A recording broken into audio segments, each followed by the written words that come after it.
یہ نبی والی محنت تمہارے ذمے ہے اور مسلمانوں کے ذمے، اس محنت کو سیکھنے کے لیے ہم اور آپ نکلے ہیں۔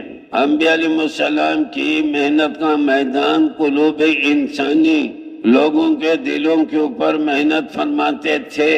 انبیاء علیہ السلام قلوب انسانی پر محنت فرماتے تھے، لوگوں کے دلوں میں اللہ جل جلالہ کی بڑائی بٹھاتے تھے، عظمت بٹھاتے تھے، محبت بٹھاتے تھے۔ یہ کام ہمارے آپ کے ذمے لگ گیا۔ ہم بھی، آپ بھی اللہ جل جلالہ کی عظمت، اللہ کی بڑائی، اللہ جل جلالہ کی محبت لوگوں کے دل میں بٹھائیں۔ والذین آمنوا اشد حبا للہ، ایمان والوں کے دل میں اللہ جل جلالہ کی قوی محبت ہوتی ہے۔ محبت کا کیا معنی؟ جس کی طرف دل کھینچے، ایمان والوں کا دل اللہ کی طرف کھینچتا ہے۔